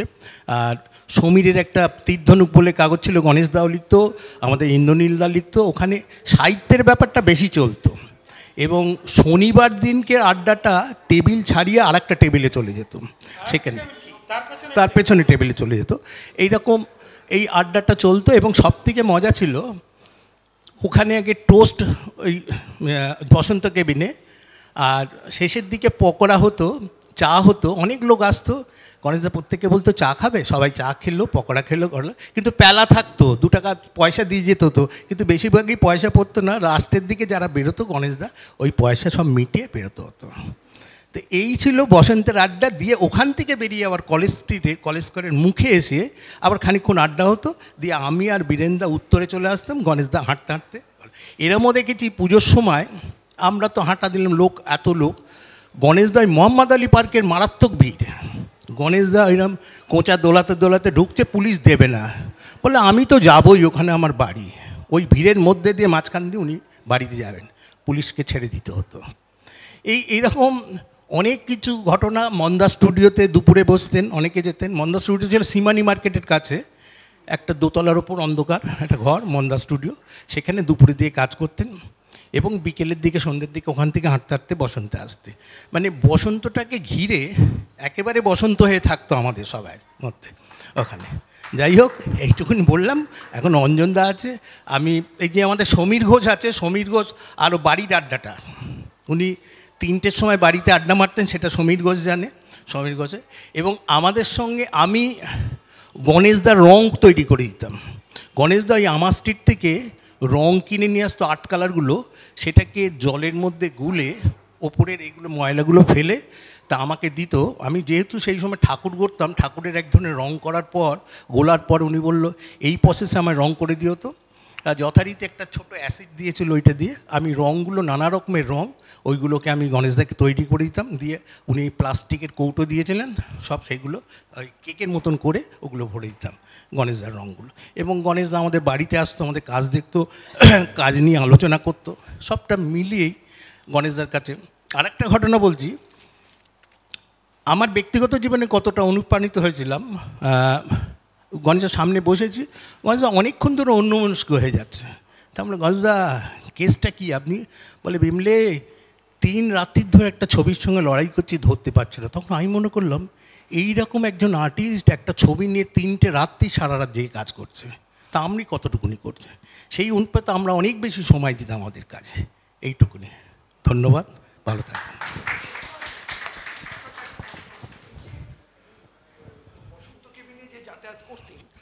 এটা কত সালে অবধি ছিল? এটা মোটামুটি 80 পর থেকে আপ টু যতদিন বসন্ত, গণেশদা ওই বসন্ত ছিল, তারপর হ্যাঁ ওই 90, তারপর গণেশদা তারপরে চলে গেল বিয়ে থা হয়ে যাওয়ার পর। তারপর গণেশদা এখানে এসেছিলো, তারপর বসন্ত নিজেই উঠে গেল, ওখানে ভেঙে বাড়ি তৈরি হয়ে গেল।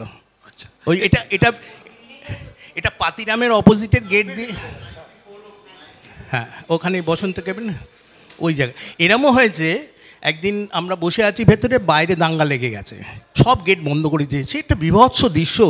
সেই গণেশদা, বীরেনদা, আমরা সবাই বেরিয়েছি, খুব শান্ত মধ্যে। আমার টেনশন হচ্ছে বাড়ি যাবো কী করে। ওই যে একটা পুরো হয়ে গেল, এবং কলেজ স্ট্রিট মার্কেটের ভেতর দোকানদাররা যা, তাদের হাতে অস্ত্র, বড় বড় গেট বন্ধ করছে, আমরা বেরোবো কী করে। আমরা বসে আছি, তারপরে একটু যখন থামলো, গণেশদা আমরা বেরোনো, গণেশদা ওই দিকে হাঁটা দিল। আমরা তখন, আমি হাতিবাগানে থাকতাম শ্যাম্পুকুরে, আর বীরেনদা বড়নগরে থাকতো। আমরা ওখানে কোনো বাস যাচ্ছে না, আমরা আমার স্ট্রিটের দিকে বাসে উঠে খানিকক্ষণ বাদে আবার বাস ঘুরিয়ে দিল। এইভাবে আমরা গেছি। কলেজ স্ট্রিটের নানা ঘটনা, নানা ওই সময়টা। আর কলেজ স্ট্রিটটা তো অন্য মজা, এখনও সেই মজাটা আছে। কলেজ স্ট্রিট গেলে হেঁটে দেখলে পাওয়া যাবে কলেজ স্ট্রিটটা। এটা একটা অন্য জিনিস ছিল কলেজ স্ট্রিট এবং বসন্ত। যাই হোক, এখন কলেজ স্ট্রিটের বসন্ত নেই, গণেশদাও নেই, আমরা এটা স্মৃতি জানি। আচ্ছা, আরেকটা দ্বিতীয় প্রশ্ন, আপনার কথা শুনে যেটা বোঝা গেল উনি খুব আড্ডা মারতেন। খুব আড্ডা মারতেন। হ্যাঁ, আচ্ছা, তাহলে ছবিটা আঁকতেন কখন? সারা রাত এই মাত্র মন্ডা স্টুডিওতে স্কেচিং এগুলো করতো। রাত সকাল 10টায় ঘুম থেকে উঠতো, আর উনি কিন্তু কোনো সাংবাদিক বা কোনো লিটল ম্যাগাজিন কারুকে ফেরত দিতেন না, সবাইকে তাদের প্রশ্নের উত্তর দিত কাগজে লেখার জন্যে। গণেশ দা এটা। আর এই বসন্ত আরেকটা কথাই বলে গেছে যে এই আমি 75 সাল থেকে যাচ্ছি, সেই সময় আমাদের একটা ইটিং ক্লাব ছিল, তো মাঝে মাঝে তার অধিবেশন বসতো, তার বিবরণ আমি লিখেছি বইটাতে। নানা রকম খাওয়া দাওয়া হতো। গণেশদা ভোজন রসিক অত্যন্ত ছিলেন, এবং মাঝে মাঝে সেই সময় আমাদের শৈবাল ঘোষ বলে একজন পেন্টার বন্ধু ছিলেন, তিনি মারা গেছেন। তার একটা ফার্নিচারের দোকান ছিল, কোত্তনা ফার্নিচার, দোকানটায় বসে আমাদের খাওয়া দেওয়া হতো। হ্যাঁ, আর দ্বিতীয় কথা হচ্ছে তারপর একটা আইসক্রিম ক্লাব হলো। আইসক্রিম ক্লাব হলো যে রাত্রিবেলা আড্ডা টাড্ডা মেরে আমরা গঙ্গার ধারে চলে গিয়ে আইসক্রিম খেতাম। তো যা হোক, এরকম কথা তো শেষ হবে না। তো আমি এবার স্যার একটা কোশ্চেন, একটা আসলে আপনার সময় অনেক হয়ে গিয়েছে। আর দ্বিতীয় কথা হচ্ছে, আমি তো একেবারেই যে চিত্র জগতের কথা হচ্ছে সেখানকার কর্মী নই, আমার কর্মস্থান একেবারে ভিন্ন। কিন্তু কিছু প্রশ্রয় এবং কিছু পরিবেশের কারণে গণেশ পাইনের সংস্পর্শে আসতে পেরেছিলাম। এটার কারণ হচ্ছে, আমাকে একটু বলতে হয় যে 40-50 এই সময় বাংলায় সাংস্কৃতিক জগতে কিন্তু সাহিত্য এবং ছবি আঁকা বা সিনেমা বা সঙ্গে নাটক এর কোনো পার্থক্য ছিল না, সীমারেখা ছিল না। প্রত্যেকে একত্রিত হয়ে তাদের নিজেদের মতন করে একটা সাংস্কৃতিক পরিবেশ তারা তৈরি করতেন। কিন্তু আমরা যখন এসেছি সেটা আস্তে আস্তে ভাঙতে শুরু করেছে।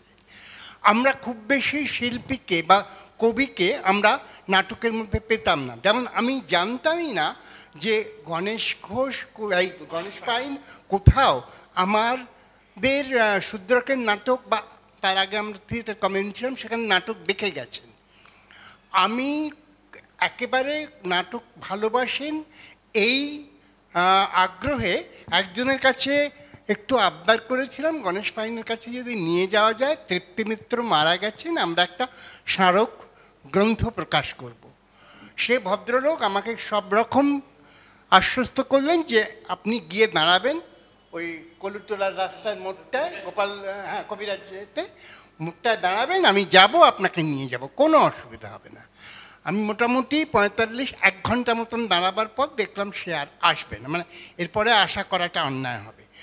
প্রায় দুরু বক্ষে বাড়িটা চিনতাম, ওখানে গিয়ে একেবারে রাস্তায় দাঁড়িয়ে চিৎকার করেছিলাম, গণেশদা আছেন? গণেশদা বলার অধিকার তখন আমার ছিল না, কিন্তু গণেশ পাইন বলে ডাকা যায় না বলে গণেশদা বলেছিলাম। জানালা দিয়ে দেখে বললেন, কখন এসেছেন? আমি না, এই আপনাকে। বললো আচ্ছা দাঁড়ান। নেমে এসে নিচে যে ঘরটি ছিল সেই ঘরটি খুলে বসে প্রথমেই আমার প্রথম নাটকের কথাটা বলতে আমি একেবারে ওখানে প্রায় আমার অন্য অবস্থা হয়। এবং তারপরে আমি যখন তৃপ্তি মিত্রের একটি ছবি এঁকে দেবার কথা বলি, উনি আর হ্যাঁ না বলে অন্য প্রসঙ্গে তৃপ্তি মিত্র, থিয়েটার ইত্যাদি ইত্যাদি চলে যান। অঞ্জনের সঙ্গে দীর্ঘদিনের ওর কবিতার ভালো লাগার এক পাঠক আমি, সেই হিসেবে সংযোগ। অঞ্জন একদিন আমাকে বললেন যে ছবিটা নিয়ে আসছেন না? আর কেন? বল গণিতটা তো আঁকা শেষ হয়ে গেছে, বাঁধিয়ে রেখে দিয়েছেন বাড়িতে। কিন্তু আমি আরও 4 জনকে বলেছিলাম, শিল্পী যাদের কাছে এর মধ্যে 8 বার গিয়েছি, হবে করে তাদের হয়ে দিয়েছিলেন, কিন্তু হবে করে একটা ব্যাপার ছিল। সেখানে আমি এই খবর এই অঞ্জনের কাছ থেকে পেয়ে দৌড়ে গিয়ে সেই ছবি নিয়ে এসেছিলাম। সেই ছবি আমার মনে হয় তৃপ্তি মিত্রের যে কোনো ছবির তুলনায় তার যে অভিব্যক্তি একটা অদ্ভুতভাবে সে আমাদের কি বলবো, এই দেশে যে বলা হয় না যে সময়কালটা দীর্ঘ অথচ একটা সংক্ষিপ্তকারে ধরবার একটা অদ্ভুত উপায় আছে, ওই ছবিটার মধ্যে সেই দীর্ঘ 60 বছর বা 50 বছরের অভিনেত্রীর জীবনকে এক অদ্ভুত মহিমায় সেইখানে ধরা আছে। আমি গল্প প্রসঙ্গে সৌম্য মিত্রের কাছে একটা কথা শুনেছিলাম যে ওদের সঙ্গে যে চিত্রশিল্পীদের পরিচয় ছিল তারা তাদের মতন করে কাজ করতেন, বিশেষত সোমনাথর এবং অন্যান্যরা। তখন গণেশ পাইন আমাকে বলেছিলেন ওরা সেই সময় ওই আমাদের এখন যে কর্পোরেশন তার ঠিক সামনে যে রেলিংটা ছিল মার্কেট স্কোয়ারের, হ্যাঁ, ওইখানে তারা ছবি ঝোলাতেন। আর তারপরে ওরা বহুরূপীর নাটক দেখতে যেতেন। এই বহুরূপীর নাটকের ক্ষেত্রে আপনারা যারা রক্তকরবী দেখেছেন বা দেখেননি, রক্তকরবীর ছবিটা দেখেছেন, সেই রক্তকরবীর ছবির আমরা জানি নাটক এই রক্তকরবী প্রকাশের 100 বছর এবারে, সেখানে রক্তকরবীর মূল যে নন্দিনীর কথা আমরা বলি সেই নন্দিনী আসবে, কিন্তু গণেশ পাইনের ছবিতে রাজা এক অদ্ভুতভাবে তার হাতটাকে খুব বলিষ্ঠভাবে রাখা আছে এবং বাকিটা কিন্তু সেই একটা আধারে ধরা আছে। আপনারা নিজেরা একটু খেয়াল করে সৌম্য মিত্রের কোনো হাতের এরকম ছবি যদি দেখেন, মিলিয়ে দেখবেন যে অদ্ভুতভাবে কিন্তু সেখানে তার উপস্থিতি আমরা দেখতে পাই। অর্থাৎ কোথাও তার এই নাটকের একটা সঞ্চার কিন্তু তার এই ছবির মধ্যে ঘটে গিয়েছিল।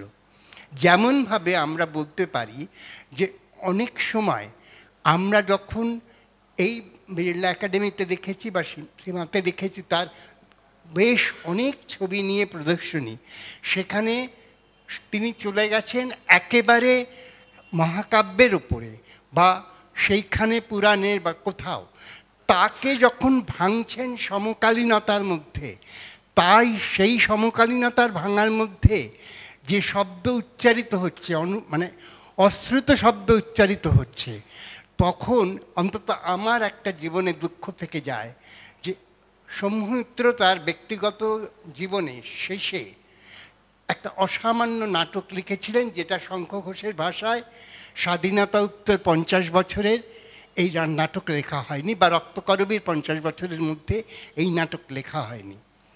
সেই চাঁদবণিকের পালা নাটকটির যদি কোনো চিত্রায়ণ আমরা গণেশ পাইনের হাতে পেতাম, সেও বোধহয় এক আমাদের ঐশ্বর্য হতো, আমাদের মানে এই সম্প্রতি আমরা যারা বেঁচে আছি। কিন্তু দুঃখের বিষয় একেবারে আজকে মনে পড়ে ছবিগুলো অন্যরকমভাবে আসছে, যখন আমরা প্রায় অন্ধকারে নিজেদেরই আর নিজেরা দেখতে পাচ্ছি না, পরস্পরের প্রতি একটা দূরত্ব বেড়ে যাচ্ছে নানান রকম ব্যবধানে, তার মধ্যে মনে পড়ছে ওই ছবিগুলো সে অশ্বত্থামা হতে পারে কিংবা অন্য কেউ হতে পারে, যার আড়ালে কিংবা প্রকাশ্যে অস্ত্র ধরা আছে। এটা কিন্তু উনি অনেক দিন আগে দেখে গিয়েছিলেন, দেখাতে চেয়েছিলেন, আমরা বোধহয় বুঝতে ভুল।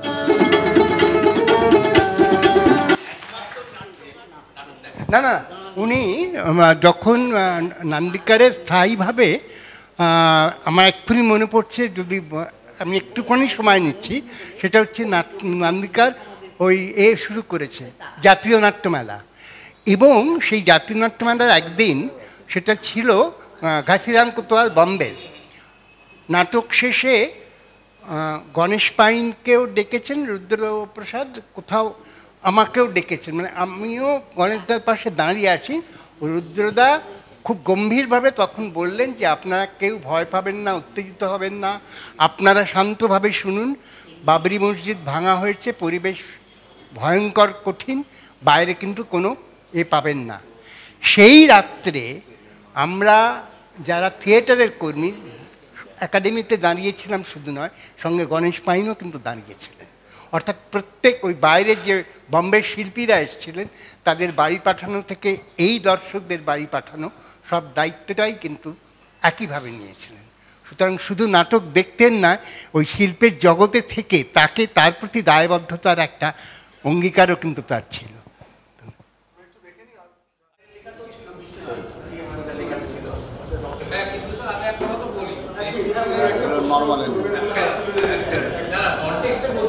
এটা কে দিয়েছে? আচ্ছা একটা জিনিস যে ছবিগুলো সেগুলো আমার স্কুল লাইফ বা কলেজ লাইফে দেশ পত্রিকায় বোধহয় উনি কিছু ইলাস্ট্রেশন করতেন, তখন আমি ওগুলোকে কভারটা উনি করতেন, প্রচ্ছদ করতেন,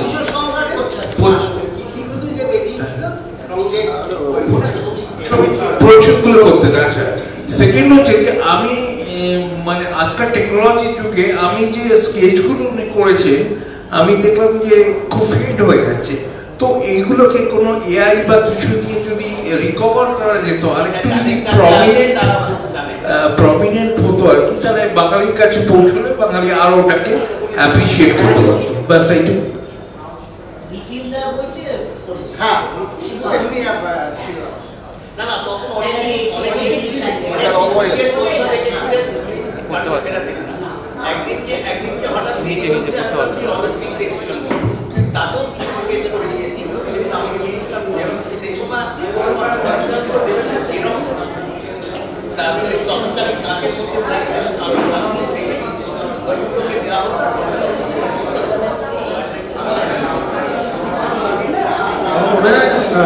প্রদর্শনীর দিকে এবার চলে যাওয়া যায়, আর বেশি কথা না বাড়িয়ে